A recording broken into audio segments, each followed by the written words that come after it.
History remembers me as Vlad the Impaler, but nowadays I go as Josh Peacock. I'm a tattooist, graffiti artist, illustrator, gymnast. I'm Simon, I'm a musician, and I'm from Planet Earth.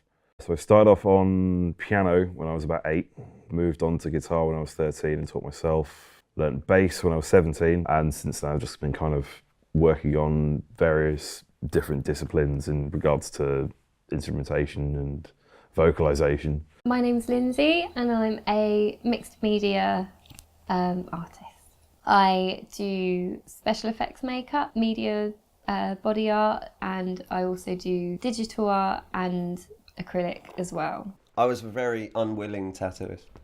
Everyone told me you must be a tattooist, and I was like, no, I'm a graffiti boy. But after a while I started seeing graffiti style tattoos at the shows that I was doing the graffiti for, and I was like, okay, you got my attention now. I have been drawing for pretty much most of my life, ever since school. My parents were just really encouraging with that kind of stuff. I think when I first started to try writing songs when I was about, I want to say 15, I found that I felt better afterwards just for having sort of taken something from the turmoil in my head and put it onto paper and into some kind of physical construct. And I realised it was like taking the thing in my head that was screwing me up so much and removing it and essentially putting it into a form that couldn't do me any harm anymore. Art is a way of healing for me in terms of the way that it can take you away from the mindset that you might usually find yourself in. There's always like a pattern with it, so I'll go however many months without doing anything and I'll just feel lower and lower, and then you start doing something again and then it makes you happy. Why else would we fascinate on it? It's even when it's destructive, and it can be, there's a growth within it. I still try and fuck up my own artistic patterns. You know what I mean? Like when I sketch, I purposely draw badly. I draw like literally the most wonkiest things like that, but you can make sense of it. There's things you take out of it, and I always thought it was me, and then I read about other artists and I was like, it's a thing. As far as subject matter goes, personal experience is quite good for lyrical content. Like when I've had horrendous days involving considering jumping out of windows just because I feel a bit sad for no reason, then it's just, yeah, okay, I can write this down instead of actually doing the thing I thought about doing.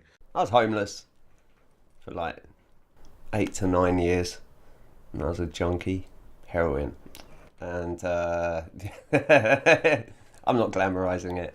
I was a tinker.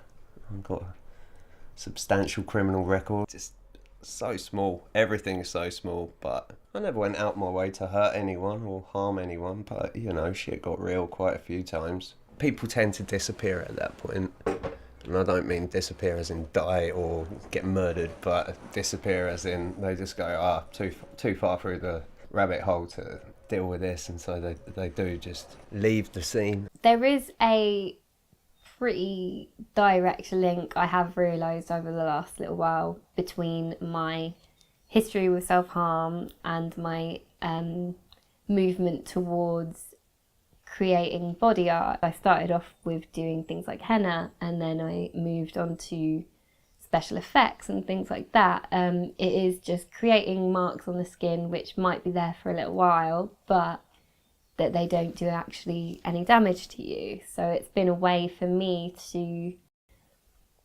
move away from I might say like an addiction to hurting yourself basically, and turning it into something that's more about expression.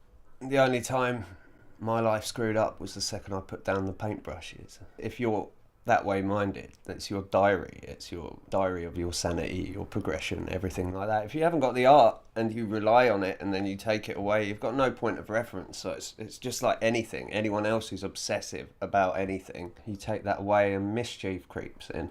When it comes to listening to music, it's kind of like, it's the difference between decorating space and decorating time. So if you decorate time, it feels more like a lived experience rather than just like looking at a thing and kind of going, I've looked at that thing now, I'm going to go over here and look at another thing. Whereas you sit down, you have to listen to the music and just be like, this is a lot of feelings I'm feeling over a period of time. Wow.